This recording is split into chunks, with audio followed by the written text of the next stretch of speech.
Alright, let's do it.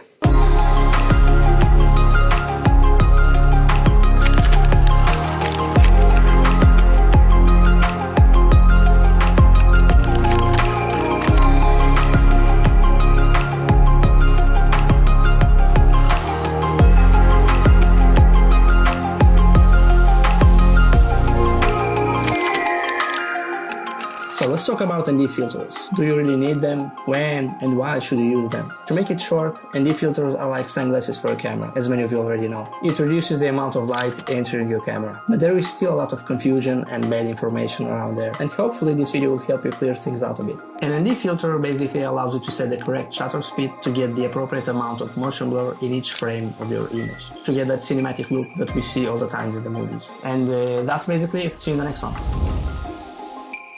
No, but seriously, that's the only purpose of an ND filter. I see a lot of bad information on the internet. It won't make your footage look better in any way. It won't cut any reflections or anything. That's a polarizer and it's different from an ND filter. But we'll get into that later. An ND filter will just help you get the appropriate amount of motion blur that human eyes are so accustomed to see, making your shots look more cinematic. How? By allowing you to set the appropriate shutter speed based on your settings. So let's say you're shooting in 4K 30 frames per second. Ideally, you'd want your shutter speed to be 1/double the frame rate, which is 1/60th of a second, and that's the amount of time that the shutter stays open per frame of the image, of which there are 30 every second. Makes sense, right? If you're shooting 30 frames per second. But what's the problem? You just cannot do that without an ND filter, at least not during the day, because you will just end up having a bright image with the wrong exposure. Now let's say you're someone who always flies high up in the sky in a straight line just filming landscapes. In this case, you don't really need an ND filter because you don't have any movement in your shots, and if there's no movement, there's no motion blur, right? So you could just crank up your shutter speed and be totally fine without using an ND filter.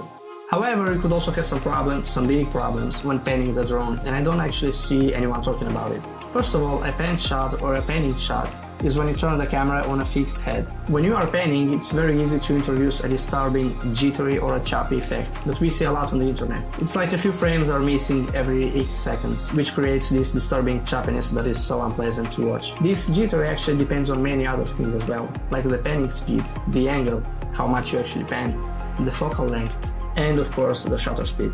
There are a few calculators online that will give you the appropriate panning speed or the maximum speed that you can use when panning to avoid introducing this disturbing effect.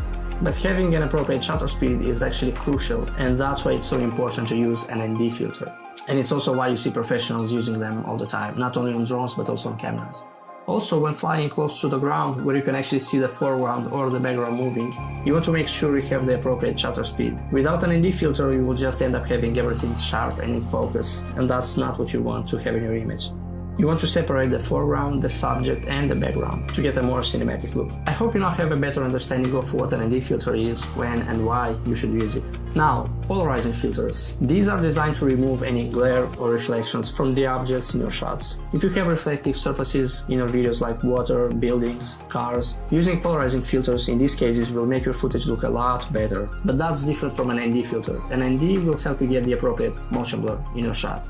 A polarizing will cut down the reflections. The good thing is you can have a mix of both, an ND and a polarizer on the same filter, which makes things a lot easier when it comes to capturing great cinematic content. Now let's talk about the filters that I use for my Mavic 3 and that I would suggest using, because not all the filters are the same, and you especially want to avoid the cheap ones, as it will most of the time just ruin your shots and make your footage unusable. First of all, PolarPro did send me these filters, but it doesn't affect in any way my opinions on it, and they didn't have any input on this video. In fact, I've been using PolarPro filters for a long time now, not only for my drone but also for my camera, and honestly I just think they have some of the best filters out there. Now, the Mavic 3 is not your typical drone. It has an amazing 4/3 sensor, which is the same as the GH5, a camera we all know very well and love, and in most of the cases the image from the Mavic 3 actually looks better than the GH5s. So with the Mavic 3 it's like having a full body flying cinema camera.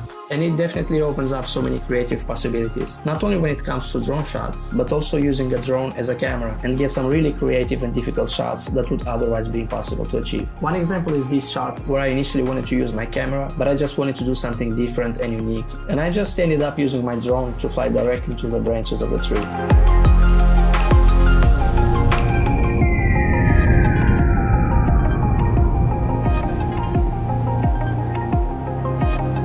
And that's why I love to see brands coming up with different solutions and innovations, allowing us to get even more creative with the tools that we already have. That's why I think that the new Polar Pro filters for the Mavic 3 are actually the best filters that you can get right now. Not only because of the high quality of the glass, with these filters you don't get any color shift, any X patterns, or any other weird artifacts, and that's awesome. But this is also the first time that we are seeing some really cool effects filters being introduced for a draw, like the mist and the anamorphic filters, which allows us to get this really cool lens flare effect in our shots and just, stand up a bit more from the others. My favorite one is the gold morphic filter, which allows you to get this really cool gold lens flare effect, and that opens up the doors for so many creative ideas. I've really been enjoying using it so much lately. I also like the variable NDs because you can just adjust the strength of the filter. Plus you only get to carry 1 or 2 variable NDs instead of 4 or 5 NDs, and that's a big advantage, at least for me. The mist filter is also really nice. I just like to get this soft image look in my videos, and it also helps cutting down some harsh lights from the image.